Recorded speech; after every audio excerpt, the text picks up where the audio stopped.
네, 오늘은 졸트 구인이직 보고서 살펴보도록 하겠습니다. 물론 최근 시장은 트럼프의 관세 정책, 무역 전쟁으로 인한 변동성으로 움직이는 그런 시장이죠. 따라서 지금 관세 관련된 트럼프의 말 한마디에 시장이 크게 출렁이고 있는 상황입니다.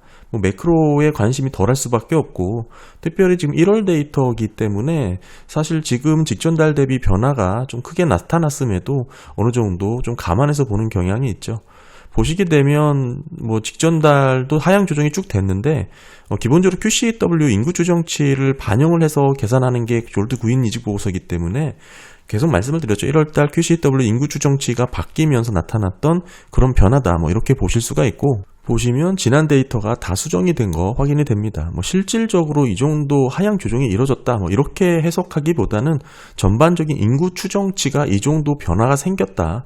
이렇게 보시면 되고, 이 기준으로 봤을 때 직전 달 대비 22만 2천 건이 늘어서 774만 건으로 집계가 된 것입니다. 예상치보다 상회를 한 그런 모습이고요. 구인 건수는 감소 추세가 나타나는데 반등하는 모습이다. 이렇게 볼 수도 있겠죠. 그렇긴 하지만 아직은 어느 정도 등락을 이어가면서 선행지표인 인디드 취업공고, 민간부문 채용공고의 흐름을 그대로 쫓아가고 있습니다. 지금 3월 7일자 기준으로 봤을 때 인디드의 민간부문 채용공고는 계속해서 감소세가 확인되고 있고, 어느 정도 반등하는 듯 하다가도 재차 전저점 수준까지 줄어든 그런 인디드의 흐름을 보여주고 있습니다. 따라서 졸트 구인이직 보고서는 계속 방향성이 감소되는 흐름으로 이어질 것이다. 이렇게 보는 게 합당하고요. 잠깐 관세 관련해서 제 생각을 좀 말씀을 드리면, 저는 여전히 관세가 경제에 미치는 영향은 디플레이 요인이 클 것이다. 계속 이렇게 말씀을 드리고 있습니다. 기업들 입장에서는 어찌됐든 지금의 수요에서 가격을 올린다는 게 부담이 될 수밖에 없고, 못 올리는 기업도 있을 테고, 그 가격 전가가 소비자보다는 공급업체 쪽으로 나타나는 모습들이 최근 확인되고 있죠. 제가 어제 영상에서도 말씀을 드렸는데, 이런 모습들이 결국에는 지금 현재 수요가 높은 가격을 뒷받침하지 못한다. 이걸 대변하는 얘기고, 그런 상황이라면 가격이 높아졌을 때 기존 수요가 그대로 유지될 것이다. 이렇게 추정하는 게 상당히 어렵습니다. 그 말은 수요가 준다는 얘기고, 수요가 준다는 얘기는 경기가 하방 압력을 받는다, 이런 얘기가 되겠죠. 따라서 관세를 부과하는 즉시 인플레 요인이 잠시 작용이 될 수도 있겠지만 그 기간은 매우 짧을 것이다. 저는 그렇게 보고 있는 것이고, 다시 수요로 인해서 경기가 쿨다운되는 그런 디플레이 요인으로 작용되는 게 합리적이다. 저는 그렇게 보고 있고요. 사실 최근 트럼프의 발언을 정리를 해보면 너무나 지금 명확하게 보이는 게 크게 두 가지가 있습니다. 첫 번째, 관세를 통해서 무역 적자를 해결하려고 하는 게 목적이 하나가 있고, 두 번째는 재정 적자죠. 이 재정 적자로 촉발된 결국 높은 텀 프리미엄이 반영된 10년물 시장 금리가 너무 높은 수준이다. 이런 인식을 하고 있는 게 너무나 분명합니다.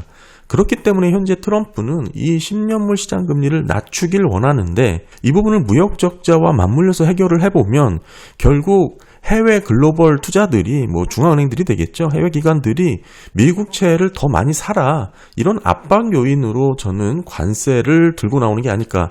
이렇게 보고 있고요. 이런 부분에 있어서 무역 적자는 어찌 보면 당연한 흐름입니다. 미국과 거래를 하는 상대방 업체가 미국으로 인해서 흑자를 봤다면, 즉 미국이 적자를 봤다면 다시 그 돈을 갖고, 벌어들인 달러를 갖고 미국 내 투자를 하는 게 맞겠죠.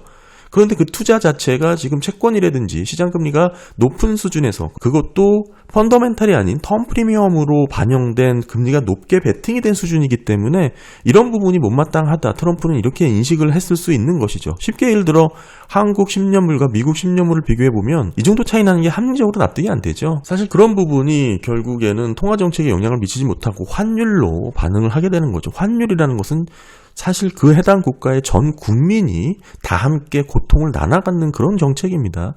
어찌됐든 지금 트럼프가 원하는 건 다 두 가지예요. 해외 글로벌 기관, 특히 중앙은행들이 미국채를 많이 사라.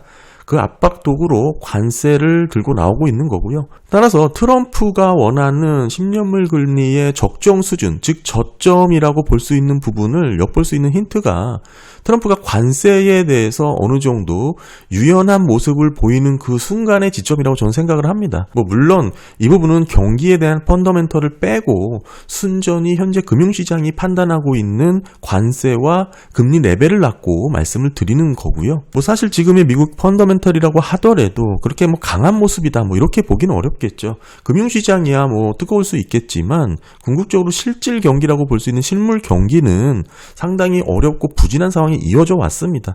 이런 부분에 의해서도 10년물 금리가 떨어져 주는 게 여러모로 도움이 되는 그런 요인으로 작용이 되기도 하고요. 어찌됐든 최근 이 정도 수준에서 10년물 금리의 수준과 트럼프의 관세 목적을 접목할 수 있다. 저는 그렇게 보여지고, 미국 입장에서는 타 국가보다 높은 이자 비용을 지급하는 게 쉽게 납득이 되지 않을 수 있다. 뭐 이런 스탠스를 갖고 있다. 이렇게 볼 수가 있는 겁니다. 잠시 관세 이야기로 조금 말씀을 드렸지만 다시 고용, 구인이직 보고서로 돌아와서 말씀을 드리면 어찌됐든 계속해서 감소 추세 중에 나타난 일부 반등이다.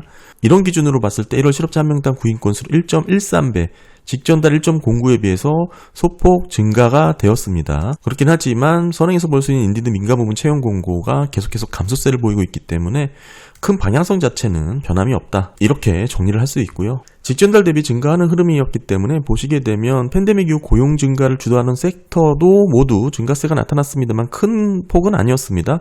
의료 서비스업 같은 경우는 58,000, 정부 일자리는 6,000, 유지방정부는 9,000, 건설 일자리가 31,000 정도 늘어났고요. 교통이라든지 유틸리티 관련돼서 149,000 정도 늘어난 모습을 확인할 수 있습니다.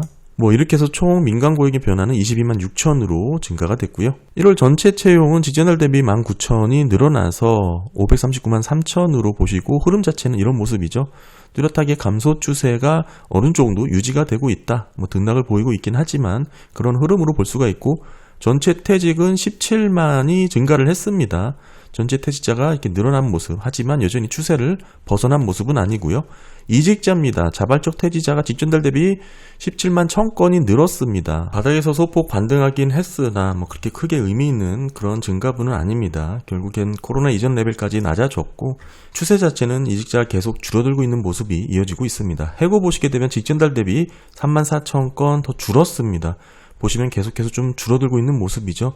큰 채널상으로는 상승 추세가 맞긴 하지만 그 가운데서도 가파르게 해고가 늘어나고 있는 모습은 아니다. 이 정도로 볼 수가 있고요. 고용시장은 계속 위축 방향은 맞지만 등락을 이어가면서 어느 정도 정체 횡보되는 모습으로도 확인될 수가 있습니다. 그리고 실업자 보시게 되면 2월달 705만 건 정도로 집계가 되면서 흐름 자체가 높은 수준에서 계속 유지되는 것으로 확인이 되었고요. 해고는 줄었지만 실업자는 높은 수준을 유지하고 있다. 이 정도 흐름 확인하시면 좋을 것 같습니다. 그런 모습이기 때문에 한번 실업이 되면 실업기간이 늘어나고 있는 그런 모습이 이어지고 있죠. 현재 1월달 해고 직전달 대비 증감률 MOM 변화 보시게 되면 마이너스 2% 감소된 것으로 확인이 되었고, 이 구간이죠. 4개월 연속해서 해고가 줄어들고 있는 모습이 나타났습니다. 아직까지는 특별한 방향성을 보여주고 있는 그런 모습은 아니고요. 다만 이런 해고는 경기 침체의 결과지 반드시 선행으로 움직이는 시그널을 확인할 수는 없다. 계속 말씀을 드리고 있습니다. 더불어서 1월 해고율은 1%로 직전달 1.1에 비해 더 감소를 했고요. 다만 과거 경기 침체 구간을 통해서 말씀을 드렸다시피 이 해고율의 변화를 통해 가지고 안정적인 상태다 또는 경기 침체의 선행 지표다 이렇게 확인할 수 없다라는 거 계속 말씀을 드렸습니다. 네, 그리고 챌린저 해공 건수 보시게 되면 25년 2월달 대규모 감원이 발생했다라고 말씀도 드렸었죠. 지금 볼트는 1월 데이터이기 때문에 2월에 해고 건수가 이렇게 늘어난 부분 좀 참고를 해서 다음 추세를 좀 확인해 봐야 될 것 같고, 노동시간 보시게 되면 2월 34.1시간으로 낮은 수준을 이어나가고 있습니다. 사실 노동시간이 이렇게 낮은 수준을 유지한다라는 거 하나만 보더라도 현재 노동시장과 고용시장의 위축 정도를 엿볼 수 있다. 이렇게 볼 수가 있겠고요. 이런 부분에서 먼저 민감하게 반응을 하는 게 자연스럽죠. 네, 다음은 구인율과 고용률 추이 보시겠습니다. 1월달 고용률은 3.4%로 직전달과 동일했습니다. 12월도 3.4, 11월도 3.4, 10월도 3.4, 대체적으로 고용률은 3.4를 정체 횡보하고 있는 그런 모습이고요. 구인율은 4.7로 지난달 4.2로 하향 조정이 되었는데 여기서 상승을 했습니다. 보시면 제가 구인 건수와 고용 건수의 차이가 벌어졌다라고 말씀을 드렸었죠. 이런 부분이 실제 채용 건수의 증가 증가폭과 많은 차이가 있기 때문에 허수의 가능성이 높다라는 거 계속 졸트 보고서를 말씀드릴 때 늘 강조드렸고, 잠깐만 짚고 나가면 졸트는 생각보다 허술한 직계 방식이다라는 거, 실업자명이나 구인 건수만 믿고 나이브하게 경기 판단하면 위험하다라는 거 계속 강조드리고 있습니다. 이 부분은 샴 경제학자도 언급을 하고 있는 내용이고요. 그러니까 쉽게 말씀을 드려서 지금 이렇게 774만 건이나 되는 구인 일자리가 무슨 의미가 있냐 이 얘기를 드리고 있는 겁니다. 팬데믹 직후에는 1200만까지 치솟기도 했었는데 실제 채용 보시게 되면 540만 건 수준에 그쳤다라는 겁니다. 그리고 팬데믹 이후에도 많이 늘어봤자 600만 후반대에 그쳤거든요. 따라서 그 나머지 차이는, 이 나머지 간극은 허수일 수 있다라는 거 계속 강조를 드리고 있습니다. 아무리 구인 건수가 많아도 실제 채용이 되지 않는 수준, 그럼 나머지는 뭐 지역을 달리 구인 공고를 내는 방법도 있을 수 있을 거고, 미국인들이 할 수 없는 그런 부분의 일자리일 가능성도 매우 높습니다. 따라서 양질의 일자리다 뭐 이렇게 보기는 어렵고, 이런 부분에서 이런 간극이 반드시 경기 충격을 방어해주는 요인으로 작용될 가능성은 낮을 수 있다라는 거, 이런 부분을 좀 계속 말씀을 드리고 있고, 극단적으로 고용률 3.4%의 의미가 무엇인지 말씀을 드리면 그만큼 일자리 찾기가 어렵다는 뜻이에요. 과거 3.4%를 기록했던 당시의 실업률이 가장 최근에는 2010년에 있었는데 이때는 실업률이 8%였습니다. 물론 이때는 금융위기 이후에 경기가 다 무너졌을 때 수준이니까 그 이전의 수치를 보게 되면 08년 9월달입니다. 마찬가지로 실업률이 6.1을 상회했을 때의 수치거든요. 그만큼의 지금의 3.4%의 고용률이 상당히 낮은 수준이다. 과거랑 비교를 해보는 게 의미가 있다. 이 말씀을 계속 드리고 있고, 지금 구인율 4.7 그리고 직전 달이 4.3에서 4.2로 하향 조정이 됐다. 이 부분에 대해서 말씀을 드리면 구인율이 4.5를 하회하게 되면 베버리지 곡선상 실업률이 큰 폭으로 상승할 수 있다는 거 계속 강조드리고 있죠. 그러니까 이 4.5 부근에서 계속 등락을 유지하면서 이어나가고 있다. 실업률이 큰 폭으로 상승할 수 있는 이 임계점에서 계속 유지가 되고 있는 상황입니다. 어느 정도 방향성은 시계의 역방향이거든요. 방향성은 결정되어 있기 때문에 이게 언제 터지느냐 그 관건이지, 최근 실업률도 어느 정도 안정적으로 나왔지만 광인 실업률 U6를 보게 되면 큰 폭으로 상승을 했다라는 것도 좀 주의를 해야 될 대목입니다. 네, 그리고 컨퍼런스 보드의 노동 격차 보시게 되면 2월달 소비자들의 노동시장 평가가 긍정평가는 줄었고 부정평가는 증가하면서 인식이 더 나빠졌습니다. 일자리가 풍부하다고 말한 소비자는 33.4, 1월에 비해서 감소했고, 일자리 구하기 어렵다라고 말한 소비자는 16.3, 1월에 비해서 증가했습니다. 따라서 컨퍼런스 노동 격차가 17.1%포인트로 나타났는데, 이런 부분에 있어서 어느 정도 바닥권에서 정치 횡보하는 흐름, 노동시장의 평가가 더 나빠졌다, 더 부정적으로 변했다라는 거 확인할 수 있습니다. 네, 오늘 1월 졸트 구인 이직 보고서 살펴봤습니다. 전반적으로 흐름 자체에 큰 변화가 나타났다, 뭐 이런 내용은 없었고, 뭐 물론 시장 예상치를 소폭 상회하긴 했으나 큰 방향성에 있어서 달라질 만한 내용은 따로 확인되지 않았습니다. 뭐 그보다 최근 트럼프 관세 영향으로 나타나는 무역 전쟁의 여파로 시장의 변동성이 좀 나타나고 있는데, 이와 관련된 제 개인적인 생각도 한번 덧붙여서 말씀을 드렸고요. 네, 감사합니다.